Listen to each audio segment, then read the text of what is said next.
നമസ്കാരം, middle east ന്യൂസിലേക്ക് സ്വാഗതം. ആദ്യം നോക്കാം പ്രധാന വാർത്തകൾ. തെരഞ്ഞെടുപ്പ് കമ്മീഷനെതിരെ ഗുരുതര ആരോപണങ്ങളുമായി രാഹുൽ ഗാന്ധി. മഹാരാഷ്ട്രയിലും കർണാടകയിലും വോട്ടേഴ്സ് ലിസ്റ്റിൽ ക്രമക്കേട് നടത്തിയെന്ന ആരോപണം. ബിജെപിയുമായി ചേർന്ന് കമ്മീഷൻ വോട്ട് മോഷ്ടിച്ചെന്നും രാഹുൽ. ആരോപണങ്ങൾ ചട്ടപ്രകാരം എഴുതി നൽകാൻ തെരഞ്ഞെടുപ്പ് കമ്മീഷൻ. KPCC പുനഃസംഘടനയിൽ തീരുമാനമായില്ല. DCC അധ്യക്ഷന്മാരെ മാറ്റുന്നതിൽ തർക്കം തുടരുന്നു. BJP സംസ്ഥാന കോർ കമ്മിറ്റി പുനഃസംഘടിപ്പിച്ചു. സുരേഷ് ഗോപിയും ജോർജ് കുര്യനും ഉൾപ്പെടെ 21 പേർ കോർ കമ്മിറ്റിയിൽ.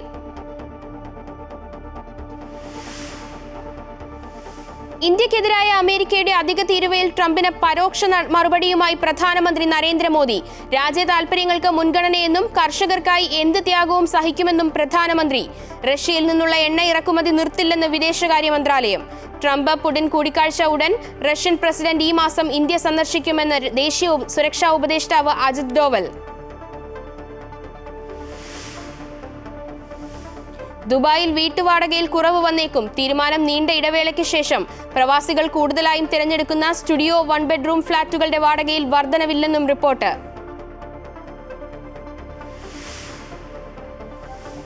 ISLന് മുൻപ് സൂപ്പർ കപ്പ് നടത്താൻ അഖിലേന്ത്യാ ഫുട്ബോൾ ഫെഡറേഷൻ. മത്സരക്രമവും തീയതിയും ഉടൻ പ്രഖ്യാപിക്കും. തീരുമാനം ISL ക്ലബ്ബുകളുമായി നടത്തിയ ചർച്ചയിൽ. ISLൽ തീരുമാനമായില്ല.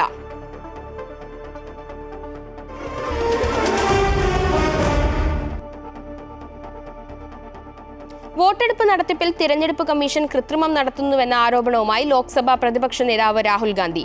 BJPയുമായി ചേർന്ന് തെരഞ്ഞെടുപ്പ് അട്ടിമറിച്ചെന്നും വോട്ട് മോഷണം നടന്നെന്നും രാഹുൽ ആരോപിച്ചു. തെളിവുകൾ നിരത്തിയായിരുന്നു രാഹുലിന്റെ വാർത്താസമ്മേളനം. ഡൽഹിയിൽ നടത്തിയ വാർത്താ സമ്മേളനത്തിലാണ് തെരഞ്ഞെടുപ്പ് കമ്മീഷനെതിരെ രാഹുൽ ഗുരുതര ആരോപണങ്ങൾ ഉന്നയിച്ചത്. വോട്ട് മോഷണം എന്ന പേരിൽ പ്രസന്റേഷൻ കാണിച്ചുകൊണ്ടായിരുന്നു രാഹുലിന്റെ വാർത്താ സമ്മേളനം. തെരഞ്ഞെടുപ്പ് കമ്മീഷൻ BJPയുമായി ചേർന്ന് വോട്ട് മോഷ്ടിക്കുന്നു. മഹാരാഷ്ട്രയിൽ 40 ലക്ഷം ദുരൂഹ വോട്ടർമാരാണ് ഉണ്ടായിരുന്നത്. 5 മണി കഴിഞ്ഞപ്പോൾ മഹാരാഷ്ട്രയിൽ പലയിടത്തും പോളിംഗ് കുതിച്ചുയർന്നു. രേഖകൾ തെരഞ്ഞെടുപ്പ് കമ്മീഷൻ നശിപ്പിച്ചു. CCTV ദൃശ്യങ്ങൾ ലഭിക്കാതിരിക്കാൻ തെരഞ്ഞെടുപ്പ് കമ്മീഷൻ നിയമങ്ങൾ മാറ്റിയെന്നും CCTV ദൃശ്യങ്ങൾ 45 ദിവസം കഴിയുമ്പോൾ നശിപ്പിക്കുമെന്ന് തെരഞ്ഞെടുപ്പ് കമ്മീഷൻ പറഞ്ഞതായും രാഹുൽ ഗാന്ധി പറഞ്ഞു. मगर इलेक्शन कमीशन 45 दिन में CCTV को खत्म करना चाह रहा है, वोटर लिस्ट नहीं दे रहा है. तो they are colluding with the BJP. They are helping the BJP destroy the election system in India. കർണാടകയിലും തെരഞ്ഞെടുപ്പ് അട്ടിമറിച്ചുവെന്നും അദ്ദേഹം ആരോപിച്ചു. ഒരാൾക്ക് ഒരു വോട്ട് എന്നതാണ് ഭരണഘടനാപരമായ അവകാശം. ഒരു ലോക്സഭാ മണ്ഡലത്തിലെ വോട്ടർ പട്ടിക പരിശോധിച്ചപ്പോൾ ആകെയുള്ള 6.5 ലക്ഷം വോട്ടർമാരിൽ 1.5 ലക്ഷം പേരും വ്യാജന്മാരാണെന്ന് കണ്ടെത്തി. तो आप वोटर लिस्ट लगाइए, आप मैन्युअली कीजिए, EVM कीजिए, उससे कोई फर्क नहीं पड़ेगा. मैं आपको दिखाया 1 लाख फेक वोटर एक असेंबली में. We are saying that there is the integrity of the election system in India is gone. This, what has happened in Mahadevapura, is the destruction of democracy. And there are the groups of people who are doing it. കഴിഞ്ഞ തെരഞ്ഞെടുപ്പിൽ BJP സർക്കാർ ഉണ്ടാക്കിയത് ഈ തട്ടിപ്പിലൂടെ നേടിയ സീറ്റുകൾ ഉപയോഗിച്ചാണ്.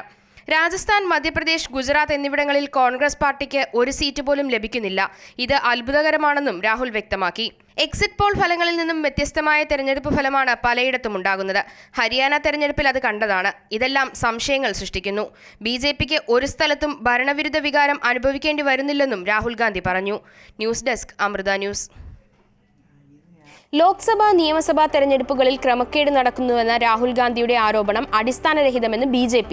കോൺഗ്രസ് ജനാധിപത്യത്തെയാണ് ആക്രമിക്കുന്നതെന്ന് കേന്ദ്രമന്ത്രി കിരൺ റിജിജു പറഞ്ഞു.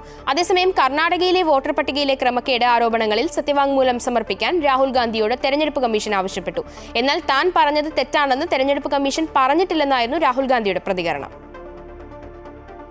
ലോക്സഭാ, നിയമസഭാ തെരഞ്ഞെടുപ്പുകളിൽ ക്രമക്കേട് നടക്കുന്നുവെന്ന രാഹുൽ ഗാന്ധിയും സംഘവും നടത്തിയ അവകാശവാദങ്ങൾ പൂർണ്ണമായും വ്യാജമാണെന്നാണ് BJPയുടെ പ്രതികരണം. ഓരോ ആരോപണങ്ങൾ ഉയർത്തി തെരഞ്ഞെടുപ്പ് കമ്മീഷനെ ലക്ഷ്യം വയ്ക്കുകയാണെന്നും കേന്ദ്രമന്ത്രി കിരൺ റിജിജു പ്രതികരിച്ചു. കോൺഗ്രസ് തെരഞ്ഞെടുപ്പ് കമ്മീഷനെയും ജുഡീഷ്യറിയെയും ആക്രമിക്കുകയാണെന്നും ഇതിലൂടെ ജനാധിപത്യത്തെയാണ് ആക്രമിക്കുന്നതെന്നും അദ്ദേഹം വിമർശിച്ചു. इनको बार-बार अटैक करना, प्रहार करना ये सही नहीं है. मैं मानता हूं कि अगर आप इलेक्शन कमीशन ऑफ इंडिया को अटैक करता है और सुप्रीम कोर्ट और हाई कोर्ट या जुडिशरी को अटैक करता है तो आप सीधा लोकतंत्र को ही हमला कर रहा है. तो मैं राहुल गांधी जी और विपक्ष को कहना चाहता हूं कि कोई स्पेशल इंटेंसिव रिव्यू का नाम लेकर के पार्लियामेंट को डिस्टर्ब करके गुमराह करने का कोशिश ना करें। पार्लियामेंट में वही मुद्दा चर्चा में ला सकता है जो नियम परमिट करता है। രാഹുൽ ഗാന്ധിയുടെ പ്രസംഗം ഗൗരവമായി എടുക്കരുതെന്നും അത് എത്രമാത്രം നാശമുണ്ടാക്കുമെന്ന് അദ്ദേഹത്തിന് തന്നെ മനസ്സിലാകുന്നില്ല എന്നും കിരൺ റിജിജു പരിഹസിച്ചു. നിയമങ്ങൾ അനുവദിക്കുന്നത് പോലെ പാർലമെന്റിൽ വിഷയം ചർച്ച ചെയ്യാൻ കഴിയുമെന്നും അദ്ദേഹം പറഞ്ഞു. അതേസമയം കർണാടകയിലെ വോട്ടർ പട്ടികയിലെ ക്രമക്കേട് ആരോപണങ്ങളിൽ സത്യവാങ്മൂലം സമർപ്പിക്കാൻ തെരഞ്ഞെടുപ്പ് കമ്മീഷൻ രാഹുൽ ഗാന്ധിയോട് ആവശ്യപ്പെട്ടു. കർണാടകയിലെ മുഖ്യ തെരഞ്ഞെടുപ്പ് ഓഫീസർ രാഹുലിന് ഇത് സംബന്ധിച്ച കത്ത് നൽകി. ഇതിനായി സത്യവാങ്മൂലത്തിന്റെ മാതൃകയും രാഹുലിന് നൽകിയിട്ടുണ്ട്. BNS സെക്ഷൻ 227 പ്രകാരം തെറ്റായ തെളിവുകൾ നൽകുന്നത് ശിക്ഷാർഹമാണെന്നും കമ്മീഷൻ ചൂണ്ടിക്കാട്ടി. വിഷയത്തിൽ ആവശ്യമായ തുടർ നടപടികൾ സ്വീകരിക്കാനാണ് നടപടിയെന്നും കത്തിൽ പറയുന്നു. അതേസമയം താൻ പറഞ്ഞ വോട്ടർ പട്ടികയിലെ വിവരങ്ങൾ തെറ്റാണെന്ന് തെരഞ്ഞെടുപ്പ് കമ്മീഷൻ പറഞ്ഞിട്ടില്ല എന്നായിരുന്നു തെരഞ്ഞെടുപ്പ് കമ്മീഷന്റെ കത്തിനെക്കുറിച്ചുള്ള രാഹുൽ ഗാന്ധിയുടെ പ്രതികരണം. തെരഞ്ഞെടുപ്പ് കമ്മീഷന്റെ ഡേറ്റയാണ് പ്രദർശിപ്പിച്ചതെന്നും ഇത് കോൺഗ്രസിന്റെ ഡേറ്റ അല്ല എന്നുമാണ് രാഹുലിന്റെ അവകാശവാദം. News desk Amrita news. തദ്ദേശ തെരഞ്ഞെടുപ്പിനായുള്ള വോട്ടർ പട്ടികയിൽ പേര് ചേർക്കാനുള്ള സമയപരിധി 12-ാം തീയതി വരെ നീട്ടിയതായി സംസ്ഥാന തെരഞ്ഞെടുപ്പ് കമ്മീഷൻ അറിയിച്ചു. പേര് ചേർക്കാനുള്ള സമയപരിധി ഇന്ന് അവസാനിക്കാനിരിക്കെയാണ് സമയം നീട്ടി നൽകിയത്.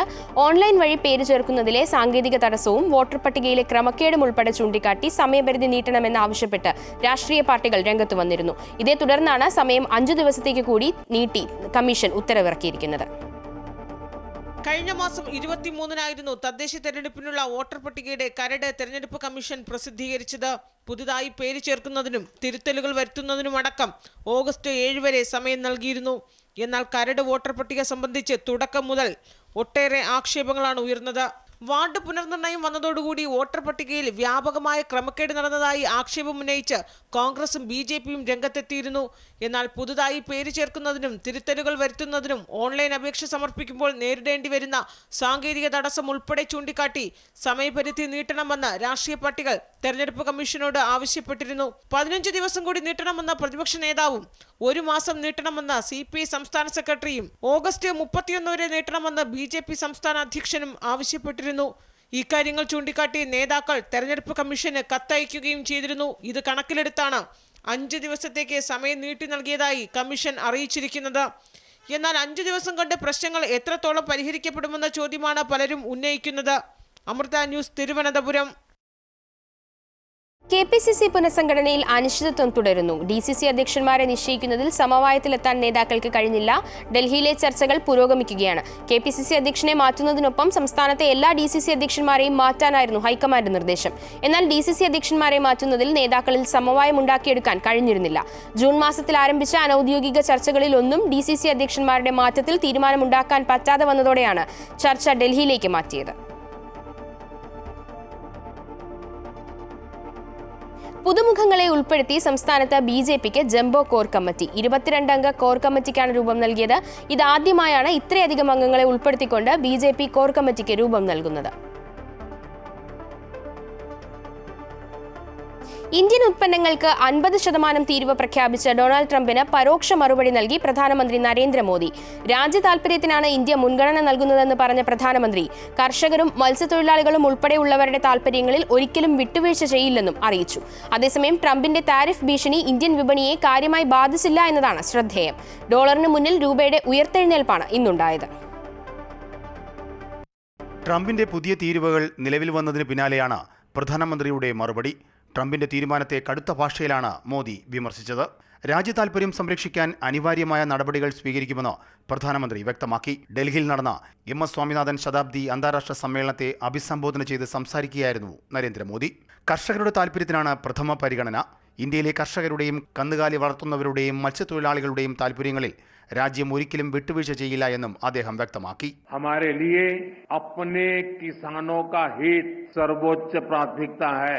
भारत अपने किसानों के, पशुपालकों के और मछुआरे भाई बहनों के हितों के साथ कभी भी समझौता नहीं करेगा. और मैं जानता हूं व्यक्तिगत रूप से मुझे बहुत बड़ी कीमत चुकानी पड़ेगी, लेकिन मैं इसके लिए तैयार हूं. मेरे देश के किसानों के लिए, मेरे देश के मछुआरों के लिए, मेरे देश के पशुपालकों के लिए आज भारत तैयार है. ട്രംപിന്റെ നടപടി യുക്തരഹിതമെന്ന് വിദേശകാര്യ മന്ത്രാലയം വ്യക്തമാക്കി. US നടപടി ഇരട്ടത്താപ്പെന്നാണ് ഇന്ത്യയുടെ നിലപാട്. ഇന്ത്യയേക്കാൾ കൂടുതൽ റഷ്യൻ എണ്ണ വാങ്ങുന്ന രാജ്യമാണ് ചൈന. ചൈനയ്ക്ക് 90 ദിവസത്തെ സമയമാണ് ട്രംപ് നൽകിയിരിക്കുന്നത്. എന്നാൽ ഇന്ത്യക്ക് 3 ആഴ്ചത്തെ സമയം മാത്രമാണ് നൽകിയിട്ടുള്ളത്. ഇതടക്കം ചൂണ്ടിക്കാട്ടിയാണ് US-നെതിരെ ഇന്ത്യ വിമർശനം ശക്തമാക്കുന്നത്. ട്രംപിന്റെ ഇരട്ടത്താപ്പിൽ ഇന്ത്യ ഉടനെ മറുപടി നൽകില്ല എങ്കിലും ലോകരാജ്യങ്ങളുടെ ശ്രദ്ധയിൽപ്പെടുത്താനാണ് നീക്കം. അതേസമയം റഷ്യയിൽ നിന്നും എണ്ണ വാങ്ങാതിരിക്കാനുമാവില്ല, ട്രംപിനെ പിണക്കാനും വയ്യ എന്ന സാഹചര്യമാണ് ഇന്ത്യക്ക്. റഷ്യയുമായി US ചർച്ചകൾ നടത്തുന്നതിനിടയിലാണ് ഇന്ത്യക്കുമേൽ ട്രംപ് 50% തീരുവ പ്രഖ്യാപിച്ചിരിക്കുന്നത്. ട്രംപ് വൈകാതെ പുടിനുമായി കൂടിക്കാഴ്ച നടത്തുമെന്നാണ് റിപ്പോർട്ടുകൾ. ട്രംപ് പുടിൻ കൂടിക്കാഴ്ചയിൽ സമവായമുണ്ടായാൽ അത് ഇന്ത്യക്കും നേട്ടമാകുമെന്നാണ് വിലയിരുത്തൽ. അതേസമയം ട്രംപിന്റെ താരിഫ് ഭീഷണി ഇന്ത്യൻ വിപണിയെ ഇതുവരെ കാര്യമായി ബാധിച്ചിട്ടില്ല എന്നതാണ് ശ്രദ്ധേയം. ഡോളറിന് മുന്നിൽ രൂപയുടെ ഉയർത്തെഴുന്നേൽപ്പാണ് ഇന്ന് ഉണ്ടായത്. News desk Amrita news. Russian president Vladimir പുടിനും അമേരിക്കൻ പ്രസിഡന്റ് ഡൊണാൾഡ് ട്രംപും കൂടിക്കാഴ്ച നടത്തും. ഇരു രാജ്യങ്ങളുടെയും പ്രസിഡന്റുമാരുടെ കൂടിക്കാഴ്ച വരും ദിവസങ്ങളിൽ നടക്കുമെന്ന് റഷ്യയുടെ വിദേശകാര്യ ഉപദേഷ്ടാവ് യൂരി ഉഷാക്കോവ് അറിയിച്ചു. കൂടിക്കാഴ്ചയുടെ വേദി നിശ്ചയിച്ചതായും അത് പിന്നീട് പ്രഖ്യാപിക്കുമെന്നും അദ്ദേഹം കൂട്ടിച്ചേർത്തു. റഷ്യൻ പ്രസിഡന്റ് വ്ളാഡിമിർ പുടിൻ ഉടൻ ഇന്ത്യ സന്ദർശിക്കുമെന്ന് ദേശീയ സുരക്ഷാ ഉപദേഷ്ടാവ് അജിത് ഡോവൽ. റഷ്യൻ സന്ദർശനത്തിനിടെയാണ് ഡോവൽ ഇക്കാര്യം അറിയിച്ചത്. അതേസമയം തീയതി തീരുമാനിച്ചിട്ടില്ല. ഈ വർഷം അവസാനം സന്ദർശനം ഉണ്ടാകുമെന്ന് ദേശീയ മാധ്യമങ്ങൾ റിപ്പോർട്ട് ചെയ്തു. അമേരിക്ക ഇന്ത്യക്ക് മേൽ 50% തീരുവ ചുമത്തിയ സാഹചര്യത്തിലാണ് റഷ്യ ഇന്ത്യ സന്ദർശിക്കുമെന്ന വാർത്ത പുറത്തുവന്നത്. റഷ്യയുമായുള്ള ഇന്ത്യയുടെ വ്യാപാര ബന്ധത്തെ ചൊല്ലി ഇന്ത്യയും അമേരിക്കയും തമ്മിലുള്ള സംഘർഷങ്ങൾ വർദ്ധിച്ചു വരുന്ന സാഹചര്യത്തിലാണ് സന്ദർശനം. ഇന്ത്യക്ക് അധിക തീരുവ ഏർപ്പെടുത്തിക്കൊണ്ടുള്ള US നടപടി ഏറ്റവും കൂടുതൽ ബാധിക്കുക ഇന്ത്യയിലെ ടെക്സ്റ്റൈൽസ് മേഖലയായിരിക്കുമെന്ന് കിറ്റെക്സ് MD സാബു M. ജേക്കബ്. പ്രതിസന്ധി നിലനിന്നാൽ കിറ്റെക്സിൽ പിരിച്ചുവിടലിലേക്കടക്കം പോകേണ്ടി വരും. സർക്കാർ ശക്തമായ നിലപാടെടുക്കുന്നുണ്ട്. അമേരിക്കയുടെ തീരുമാനത്തെ ഒറ്റക്കെട്ടായി നേരിട്ടില്ലെങ്കിൽ സാമ്പത്തിക പ്രതിസന്ധി ഉണ്ടാകുമെന്നും സാബു M. ജേക്കബ് പറഞ്ഞു. അശ്ലീല ചിത്രങ്ങളിൽ അഭിനയിച്ച് പണം സമ്പാദിച്ചുവെന്ന പരാതിയിൽ ഹൈക്കോടതിയിൽ നിന്ന് ആശ്വാസവിധിയാണ് നടി ശ്വേതാ മേനോന് ലഭിച്ചിരിക്കുന്നത്. ഇതോടെ പരാതിക്ക് പിന്നിൽ ഗൂഢാലോചനയുണ്ടെന്ന ആരോപണം ബലപ്പെടുകയാണ്. അമ്മ പ്രസിഡന്റ് സ്ഥാനത്തേക്ക് മത്സരിക്കാൻ തയ്യാറെടുക്കുന്നതിനിടെയാണ് ശ്വേതയ്ക്കെതിരായ കേസ്. പാലേരി മാണിക്യം, രതിനിർവേദം, കളിമണ്ണ് എന്നീ സിനിമകളും പരസ്യചിത്രവും ചൂണ്ടിക്കാട്ടിയാണ് മാർട്ടിൻ മേനാച്ചേരി എന്നയാൾ ശ്വേതാ മേനോനെതിരെ പരാതി നൽകിയത്. കേസിലെ തുടർ നടപടികൾ സ്റ്റേ ചെയ്തുകൊണ്ടുള്ള ഹൈക്കോടതി ഉത്തരവ് ശ്വേതയ്ക്ക് വലിയ ആശ്വാസമാണ്. കേസിന് പിന്നിൽ ഗൂഢാലോചനയുണ്ടെന്ന വാദം ആദ്യം മുതലേ അതിശക്തമാണ്.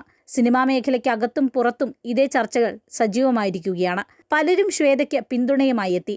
സഹപ്രവർത്തകർ നേരിട്ടത് ദൗർഭാഗ്യകരമായ അനുഭവമാണെന്നും വിഷയത്തിൽ പ്രതിഷേധം അറിയിക്കുന്നതായും നടൻ രവീന്ദ്രൻ പ്രതികരിച്ചു. അഭിനയം ഒരു കലയാണ്,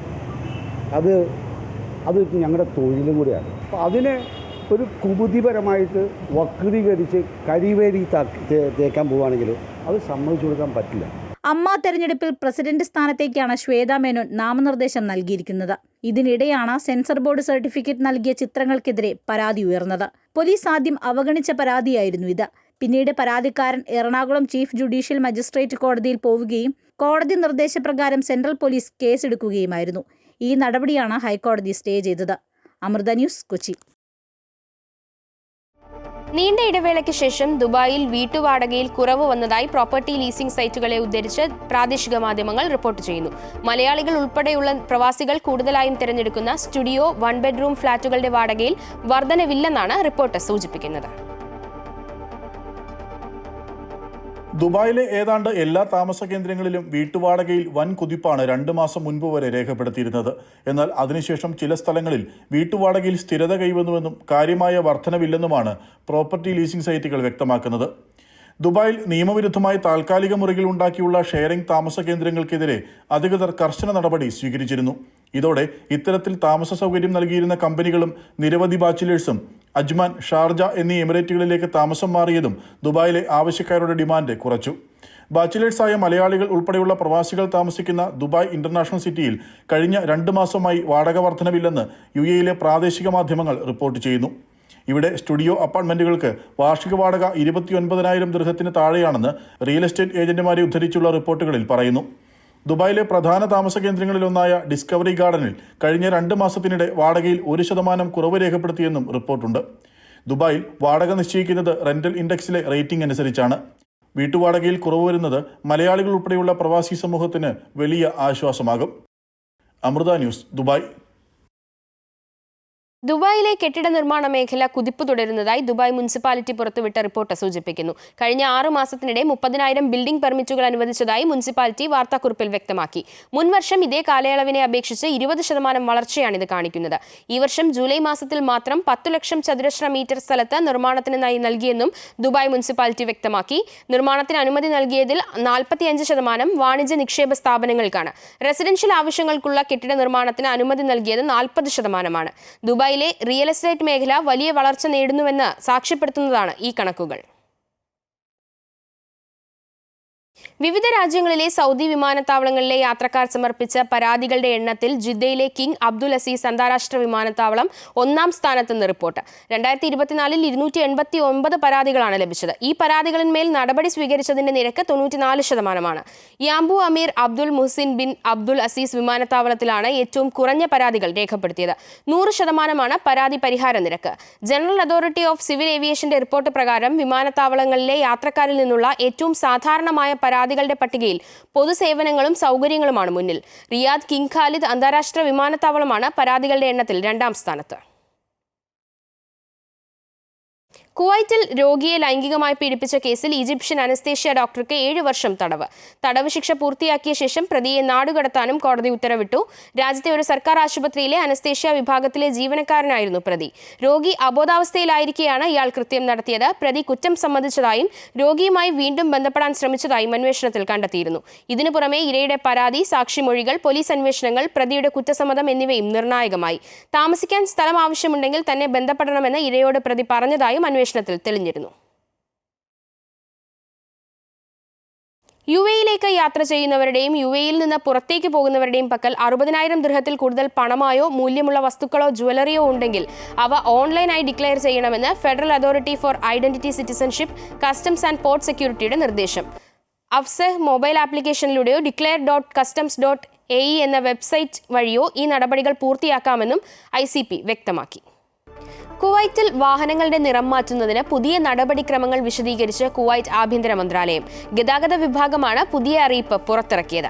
ട്രാഫിക് നിയമങ്ങൾ ലംഘിക്കുന്നത് ഒഴിവാക്കാൻ ആദ്യം ടെക്നിക്കൽ ഇൻസ്പെക്ഷൻ ഡിപ്പാർട്ട്മെന്റിലെ സ്റ്റാൻഡേർഡ് സെക്ഷനെ സമീപിച്ച ശേഷം വാഹനത്തിന്റെ നിറം മാറ്റുന്നതിനുള്ള അപേക്ഷാ ഫോമിന് അംഗീകാരം നേടണം. നിറം മാറ്റുന്നത് സംബന്ധിച്ചുള്ള നിബന്ധനകൾ പാലിക്കാമെന്ന് ഉടമ സത്യവാങ്മൂലം നൽകണം. അംഗീകാരം ലഭിച്ച ശേഷം വാഹനം പെയിന്റ് ചെയ്യുന്നതിനായി ലൈസൻസ് ഉള്ള ഒരു വർക്ക്ഷോപ്പിനെ സമീപിക്കണം.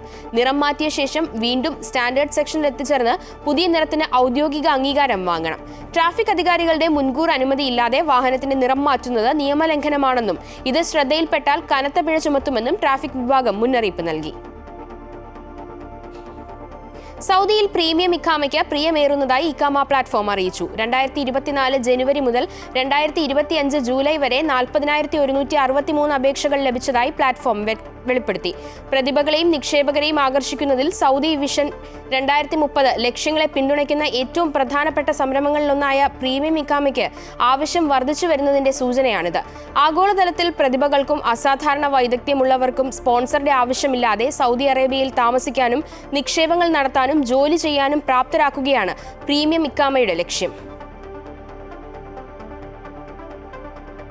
സൗദിയിൽ മോഷണം പോയ വാഹനങ്ങളെക്കുറിച്ച് ഓൺലൈനായി പരാതി നൽകാൻ സൗകര്യമൊരുക്കി സൗദി പൊതുസുരക്ഷാ വകുപ്പ്.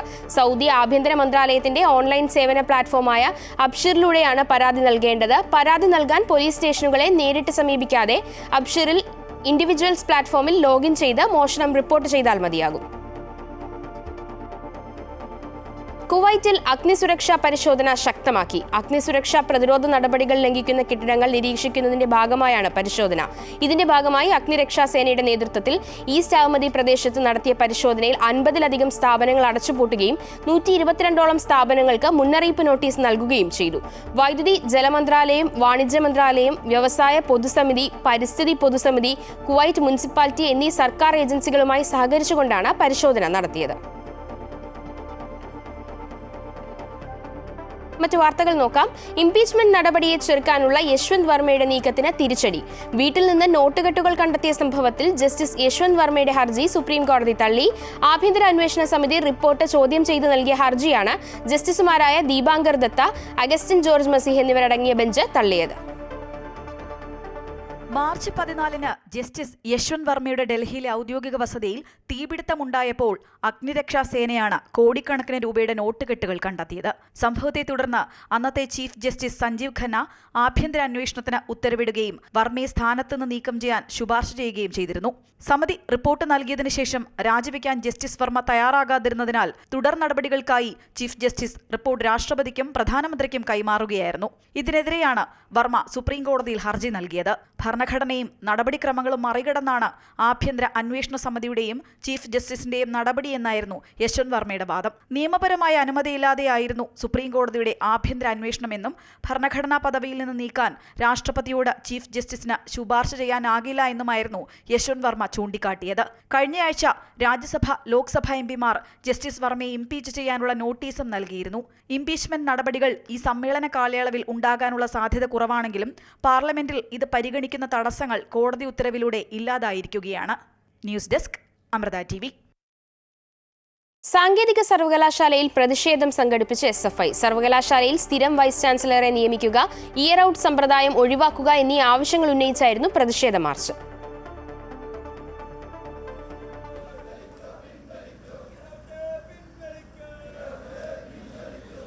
SFI സംസ്ഥാന president M. Sivaprasad, secretary PS. Sanjeev എന്നിവരുടെ നേതൃത്വത്തിലായിരുന്നു പ്രതിഷേധം.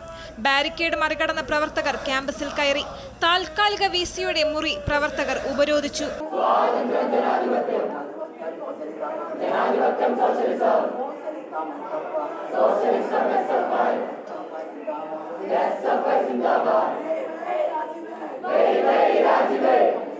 VC-യുടെ സെക്രട്ടറിയുമായി ചർച്ച നടത്തിയെന്നും താൽക്കാലിക VC-യായ K. ശിവപ്രസാദുമായി ഈ മാസം 13-ാം തീയതി കൂടിക്കാഴ്ച നടത്തുമെന്നും SFI സംസ്ഥാന സെക്രട്ടറി PS. സഞ്ജീവ് പറഞ്ഞു. 13-ാം തീയതി ഉച്ചക്ക് 2 മണിക്ക് യോഗ തീരുമാനം, ആ യോഗത്തെ ഒന്നാമത്തെ തീരുമാനമായി എടുത്തിട്ടുള്ളത് ഈ യോഗം വിളിച്ചു ചേർക്കാനും ആ യോഗത്തെ തുടർന്ന് ഈ തീരുമാനങ്ങൾ ഞങ്ങൾ നേരത്തെ പറഞ്ഞ സെർച്ച് കമ്മിറ്റി, പുതിയ VC, ഈ പറഞ്ഞ രജിസ്ട്രാർ ഉൾപ്പെടെയുള്ള ഈ സർവകലാശാലയെ മുന്നോട്ട് കൊണ്ടുപോകാനുള്ള ആളുകളെ നിയമിക്കലാണ്. ഈ പറഞ്ഞ 14-ാം തീയതിക്കുള്ളിലായി S8-ന്റെ റീവാലുവേഷൻ റിസൾട്ട് പ്രഖ്യാപിക്കും എന്ന് സമരത്തിന്റെ ഭാഗമായി ഉറപ്പ് നൽകിയിട്ടുണ്ട്. ചർച്ച ഫലം കണ്ടില്ലെങ്കിൽ സമരവുമായി മുന്നോട്ടു പോകുമെന്നും SFI നേതൃത്വം വ്യക്തമാക്കി. അമൃത ന്യൂസ്, തിരുവനന്തപുരം. കുട്ടികളിലെ ലഹരി വ്യാപനം തടയാൻ മാ കെയർ സെന്ററുമായി സംസ്ഥാന സർക്കാർ. മാ കെയർ സ്റ്റോറുകളുടെ സംസ്ഥാനതല ഉദ്ഘാടനം തിരുവനന്തപുരം കരമന ഗേൾസ് ഹൈസ്കൂളിൽ തദ്ദേശ വകുപ്പ് മന്ത്രി MB രാജേഷ് നിർവഹിച്ചു. മന്ത്രി V. ശിവൻകുട്ടിയും പരിപാടിയിൽ പങ്കെടുത്തു. കുടുംബശ്രീയുടെ ആഭിമുഖ്യത്തിലാണ് സംസ്ഥാനത്തെ സ്കൂളുകളിൽ മാ കെയർ സെന്ററുകൾ ആരംഭിക്കുന്നത്. ലഘുഭക്ഷണങ്ങളും പാനീയങ്ങളും പഠന സഹായത്തിന് ആവശ്യമായ സ്റ്റേഷനറികളും ഉൾപ്പെടെ ഈ സ്റ്റോറുകളിൽ ലഭ്യമാണ്. ഇതിലൂടെ സ്കൂൾ സമയത്ത് കുട്ടികൾ പുറത്തു പോകുന്നത് ഒഴിവാക്കാനാകും. കൂടാതെ സ്കൂൾ കോമ്പൗണ്ടിനുള്ളിൽ തന്നെ ആരോഗ്യകരമായ ലഘുഭക്ഷണങ്ങൾ ലഭിക്കുന്നതിനാൽ സ്കൂളിന് പുറത്തുള്ള അനാരോഗ്യകരമായ ഭക്ഷണങ്ങളും ലഹരി പദാർത്ഥങ്ങളും ഉപയോഗിക്കുന്നതിനുള്ള സാഹചര്യങ്ങൾക്ക് തടയിടാനും കഴിയും. 424 സ്കൂളുകളിൽ ഇതുവരെ മാ കെയർ സെന്ററുകൾ ആരംഭിച്ചുവെന്ന് പരിപാടി ഉദ്ഘാടനം ചെയ്തു സംസാരിച്ച മന്ത്രി MB രാജേഷ് പറഞ്ഞു. ഇതുവരെ കേരളത്തിൽ 424 സ്കൂളുകളിൽ ഇത് ആരംഭിച്ചു. ആദ്യത്തെ പരീക്ഷണം കാസർഗോഡ്, കണ്ണൂർ ജില്ലകളിലായിരുന്നു. അത് വലിയ വിജയമായപ്പോഴാണ് നമ്മൾ സംസ്ഥാന തലത്തിലാകെ ഇത് നടപ്പാക്കാം എന്ന് തീരുമാനിച്ചത്. കുട്ടികളിലെ ലഹരി ഉപയോഗം തടയാൻ ഈ പദ്ധതിയിലൂടെ സാധിക്കുമെന്ന് വിദ്യാഭ്യാസ മന്ത്രി V. ശിവൻകുട്ടി പറഞ്ഞു. പുറത്തുനിന്നുള്ള അനാരോഗ്യമായ ഭക്ഷണം, ലഹരി വസ്തുക്കളുമായി സമ്പർക്കമുണ്ടാകാനുള്ള സാധ്യത തുടങ്ങിയ പ്രശ്നങ്ങൾക്ക് നമ്മുടെ കുട്ടികളുടെ സുരക്ഷയും ആരോഗ്യത്തെയും ബാധിക്കുകയാണ്. അപ്പോൾ യഥാർത്ഥത്തിൽ പൊതുവിദ്യാഭ്യാസ വകുപ്പ് അഭിമുഖീകരിച്ചുകൊണ്ടിരിക്കുന്ന ഏറ്റവും പ്രധാനപ്പെട്ട ചില പ്രശ്നങ്ങൾക്ക് പരിഹാരം കാണുകയാണ്. വിദ്യാർത്ഥികളിൽ ഉണ്ടാകുന്ന മാനസിക പിരിമുറുക്കം ഒഴിവാക്കുന്നതിനും കുറഞ്ഞ വിലയിൽ ഉൽപ്പന്നങ്ങൾ സ്കൂൾ മുറ്റത്തു തന്നെ ലഭ്യമാക്കാനും ഈ പദ്ധതിയിലൂടെ സാധിക്കും. കുടുംബശ്രീ വനിതകൾക്ക് വരുമാനം ലഭ്യമാക്കുന്നതോടൊപ്പം ഉപജീവന മേഖലയെ ശക്തിപ്പെടുത്തുന്നതുകൂടി ലക്ഷ്യമിട്ടുകൊണ്ടാണ് മാ കെയർ സെന്ററുകൾ നടപ്പാക്കുന്നത്. Amrita news, Thiruvananthapuram. Mavelikkara bishop Moore കോളേജിൽ ആഗോള പൂർവ്വ വിദ്യാർത്ഥി സംഗമം രിഗമ 2025 ഓഗസ്റ്റ് 9 നടക്കും. പൂർവ്വ വിദ്യാർത്ഥികളായ മാതാ അമൃതാനന്ദമയി മഠം വൈസ് ചെയർമാൻ സ്വാമി അമൃത സ്വരൂപാനന്ദപുരി, സാംസ്കാരിക ഫിഷറീസ് മന്ത്രി സജി ചെറിയാൻ എന്നിവർ പരിപാടികളുടെ ഉദ്ഘാടനം നിർവഹിക്കും. കലാരംഗത്തെ പരിപോഷിപ്പിക്കുന്നതിനായി ഒരുക്കുന്ന കലാകമലദളത്തിന്റെ ഉദ്ഘാടനം സംവിധായകൻ കമൽ നിർവഹിക്കും. 60 വർഷം പൂർത്തിയാക്കുന്ന അഭിമാന നിമിഷത്തിൽ കോളേജിന്റെ വളർച്ചാ വഴികളിലൂടെ പിന്നിലേക്ക് നടക്കുവാനൊരുങ്ങുകയാണ് ആലപ്പുഴ മാവേലിക്കരയിലെ ബിഷപ്പ് മൂർ കോളേജിലെ പൂർവ്വ വിദ്യാർത്ഥി സംഘടന.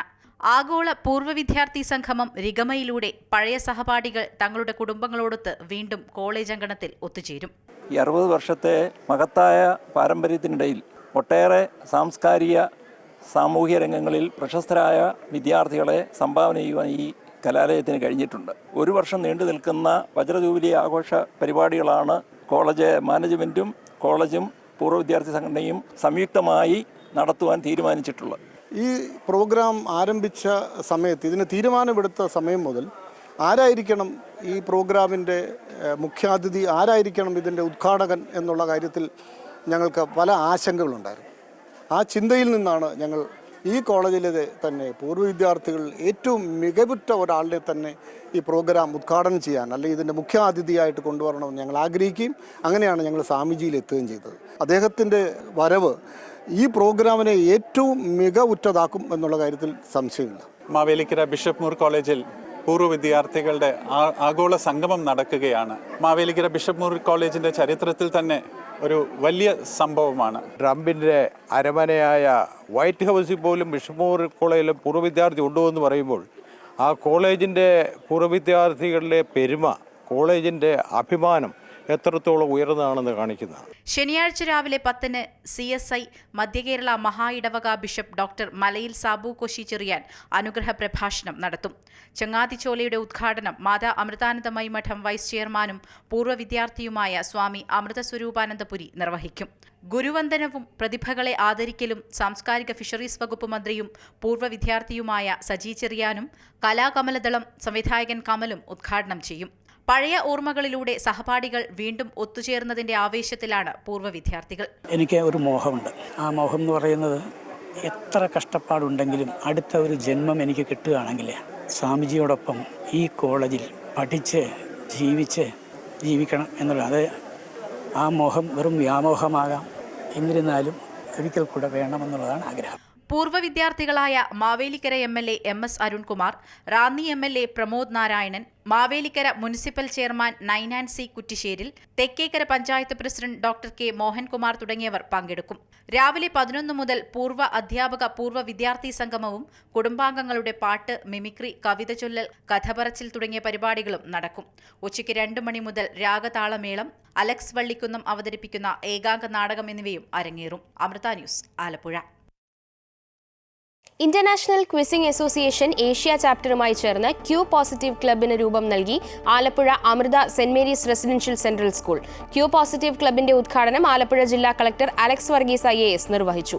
സ്കൂളിൽ നടന്ന ചടങ്ങിൽ manager GS Sajikumar, principal Jayamol PT, Q factory quiz master Mahadev Nambiar, DMO manager Sarath N, administrative officer Jacqueline Kuruvila തുടങ്ങിയവർ പങ്കെടുത്തു.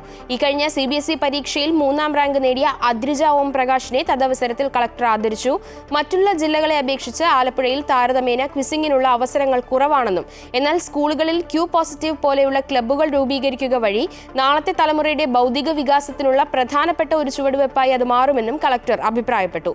വിദ്യാർത്ഥികൾക്ക് പഠനം ആനന്ദകരമായ അനുഭവമാക്കി തീർക്കുന്നതിൽ ക്വിസിംഗ് വേറിട്ട മാർഗമാണെന്നും ചോദ്യങ്ങൾ വഴിയുള്ള വിവരശേഖരണം അവരുടെ ശ്രദ്ധയും ജിജ്ഞാസയും വളർത്തുമെന്നും മാനേജർ സജികുമാർ പറഞ്ഞു.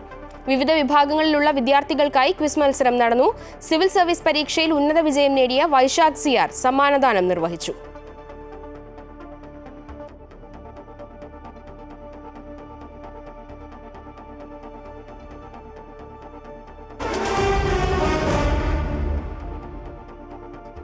ISL ക്ലബ്ബുകളെ പങ്കെടുപ്പിച്ചുകൊണ്ടുള്ള സൂപ്പർ കപ്പ് സെപ്റ്റംബറിൽ സംഘടിപ്പിക്കാമെന്ന നിർദ്ദേശവുമായി അഖിലേന്ത്യാ ഫുട്ബോൾ ഫെഡറേഷൻ. ISL പുതിയ സീസൺ അനിശ്ചിതത്വത്തിലായതോടെ ക്ലബ്ബുകളുടെ പ്രതിനിധികളെ പങ്കെടുപ്പിച്ചുകൊണ്ട് നടന്ന യോഗത്തിലായിരുന്നു നിർദ്ദേശം. അതേസമയം ISL എപ്പോൾ നടത്തുമെന്ന കാര്യത്തിൽ യോഗത്തിൽ തീരുമാനമായില്ല. സെപ്റ്റംബർ മാസത്തിൽ 2ാമത്തെയോ 3ാമത്തെയോ ആഴ്ച സൂപ്പർ കപ്പ് തുടങ്ങാമെന്ന നിർദ്ദേശമാണ് AIFF മുന്നോട്ട് വെച്ചത്. സൂപ്പർ കപ്പ് തുടങ്ങാനായാൽ ISLൽ പങ്കെടുക്കുന്ന ക്ലബ്ബുകൾക്ക് നല്ല മത്സരങ്ങൾ കളിക്കാൻ സാധിക്കുമെന്നും ഏതാനും ദിവസങ്ങൾക്കുള്ളിൽ തന്നെ യോഗം ചേർന്ന് അന്തിമ തീരുമാനമെടുക്കും AIFF പ്രസിഡന്റ് കല്യാൺ ചൗബെ പറഞ്ഞു. അതേസമയം ISL നടത്താനാകുമെന്ന് തന്നെയാണ് പ്രതീക്ഷയെന്നും സീസൺ അല്പം വൈകിയേക്കാമെന്നും ചൗബെ പറഞ്ഞു. മിഡിൽ ഈസ്റ്റ് വാർത്തകൾ പൂർണ്ണമാകുന്നു. കൂടുതൽ വാർത്തകൾ അമൃത ന്യൂസ് യൂട്യൂബ് ചാനലിൽ കാണാം. നമസ്കാരം. Thank you.